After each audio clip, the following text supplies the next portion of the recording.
Hi guys, welcome to my channel Nikita Sarathe. आज हम लोग हमारा ज्योग्राफी का जो 4th लेक्चर है उसको करने जा रहे हैं। और उससे पहले वाले लेक्चर में हमने आकाशगंगा और निहारिकाओं के बारे में पढ़ा था। और आज हम लोग पढ़ना है कि तारों का जन्म व मृत्यु कैसे होती है, तारों की उत्पत्ति कैसे हुई, ये पढ़ना है। इसमें मैंने आपको पहले वाले लेक्चर में निहारिका में बताया था कि जो आपका जो बादलों में जो धूलकण रहते हैं, धूलकण जिसमें कि हाइड्रोजन हीलियम में कन्वर्ट होता है, और जो नाभिकीय सलन की प्रक्रिया होती है, प्रोसेस होती है, उससे जो एनर्जी जनरेट होती है, उससे ही तारों का जन्म होता है। तो अभी हम लोग यही पढ़ने वाले। तो ये तो आपका कॉन्सेप्ट वहीं क्लियर हो गया था, तो तारों का जन्म कैसे हुआ।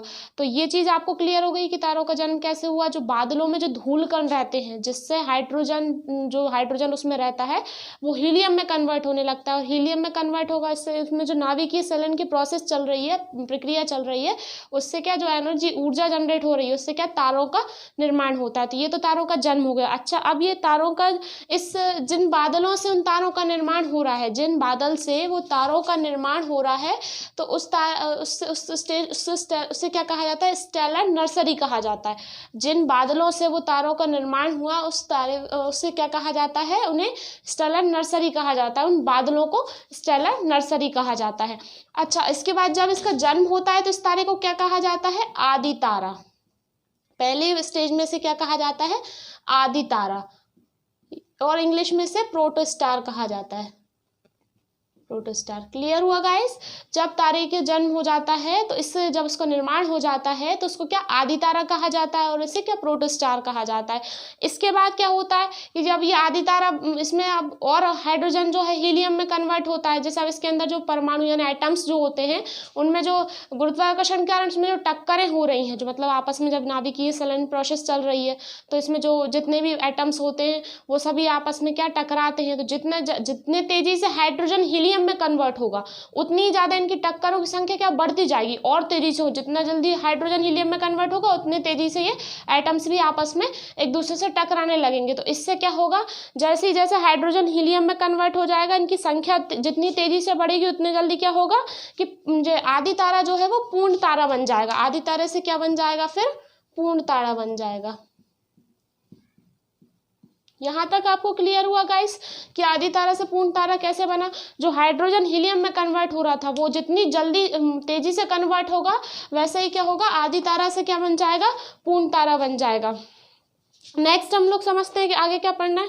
अब ये हमारा जैसे पूर्ण तारा बन गया। अब इसमें तारे के कई रंग होते हैं। जैसे तारा आपका कैसा तारा होता है, शुरुआत फर्स्ट तारा आपका जैसे नीला और सफेद तारा। कौन सा होता है, नीला और सफेद तारा। तो जब ये नीला या सफेद तारा रहता है, तो इस अवस्था को अपन कौन सी अवस्था कहते हैं, युवा अवस्था। मतलब नया जो तारा रहता है उसे क्या, युवा अवस्था कहते हैं। अच्छा, इसके बाद जब वो पीला तारा बन जाता है, इसके बाद जब नेक्स्ट नंबर जब वो पीला तारा बन जाता है, तो इस अवस्था को क्या कहते हैं, प्रोणावस्था। और बाद में जब वो पीला के बाद तीसरे नंबर पे जब लाल तारा बन जाता है, तो कौन सी अवस्था जाती है, वृद्ध अवस्था। इसके बाद क्या होता है, तारे की मृत्यु हो जाती है। क्लियर हुआ। 3 स्टेज हुई। पहला आपका सफेद और नीला तारा। सफेद और नीला तारा जब होता है तो उसको युवा अवस्था कहते हैं, मतलब तारे का जन्म होता है। और उसके बाद जब धीरे धीरे वो पीले तारा बन जाता है, तो कौन सी अवस्था जाती है, आपकी प्रोण अवस्था, है ना। जब तारा जवान हो जाता है, मतलब थोड़ी उसकी बढ़ जाती है उम्र, तो वो कौन सा हो जाता है, प्रोण अवस्था। नेक्स्ट आपका जब तारा लाल आखिरी स्टेज पर जाता है, लाल तारा बन जाता है, तो उसकी कौन सी, वृद्ध अवस्था जाती है। और फिर उसमें एक समय आता है कि उसमें विस्फोट होता है, तारे की मृत्यु हो जाती है। तो अच्छा, अभी हम ये पढ़ रहे थे कि हाइड्रोजन हीलियम में कन्वर्ट होते जा रहे हैं। अब आपके माइंड में ये आ रहा होगा गाइस कि जब सारा हाइड्रोजन हीलियम में कन्वर्ट हो रहा है तो क्या हो रहा है। तो जैसे जैसे हाइड्रोजन हीलियम में सारा कन्वर्ट होते जा रहा है, तो जो तारा का जो सेंटर रहता है, जो क्रोड रहता है, वो कैसा हो जाता है, ठोस होते जाता है ना। तो इसमें जितना ज्यादा हाइड्रोजन हीलियम, मतलब एक अवस्था ये आएगी कि पूरा हाइड्रोजन जब हीलियम में कन्वर्ट हो जाएगा, ठोस हो जाएगा उसका क्रोड, तो क्या होगा कि नाभिकीय सलन की जो प्रोसेस चल रही थी वो क्या खत्म हो जाएगी, बंद हो जाएगी। जब हाइड्रोजन, सारा हाइड्रोजन हीलियम में कन्वर्ट हो जाएगा और फिर वो क्या कार्बन बन जाएगा, तो क्या होगा, जो नाभिकीय संलयन की जो प्रोसेस हो रही थी वो क्या हो जाएगी, खत्म हो जाएगी। तो जब खत्म हो जाएगी तो तारे का क्या अंत आ जाएगा, मतलब वो वृद्धावस्था में आ जाएगा और लाल तारा बन जाएगा। अच्छा, लाल तारे को और क्या कहा जाता है, लाल दानव तारा भी कहा जाता है ना, लाल दानव तारा। और लाल दानव तारा बन जाता है, उसके बाद ये क्या श्वेत बामन में चेंज हो जाता है, इसको क्या व्हाइट ड्वार्फ कहा जाता है, व्हाइट ड्वार्फ कहा जाता है। लाल तारा के बाद क्या, व्हाइट तारा श्वेत बामन बनता है जिसे व्हाइट डॉर्फ कहा जाता है। और उसके बाद वो क्या, काला बामन बन जाता है जिसे कि हम ब्लैक होल कहते हैं। जब लास्ट तारे का बिल्कुल अंतिम स्टेज पे आ जाता है तो ब्लैक होल में बदल जाता है। जैसे हमारे आसमान बहुत सारे, आकाशगंगा में बहुत सारे मात्रा में तारे हैं, तो वैसे ही उतनी ही मात्रा में हमारे ब्लैक होल भी होते हैं आकाशगंगा में, है ना। तो जब वो ब्लैक होल में कन्वर्ट हो जाएगा तो ब्लैक होल होने, इसको कृष्ण विवर भी कहा जाता है। आप लोग याद रखिएगा ये चीज, कृष्ण विवर भी इसको कहा जाता है। तो ब्लैक होल होने के बाद तारे का क्या है, मृत्यु हो जाती है। और अच्छा, ये हम किस हिसाब से कह सकते हैं, कैसे होगा, तो जैसे जो सूर्य का जो तापमान रहता है, अगर 2 स्टेज रहती हैं आपकी, तारे का अगर जो तापमान है वो सूर्य के तापमान से या तो बराबर हो या अधिक हो।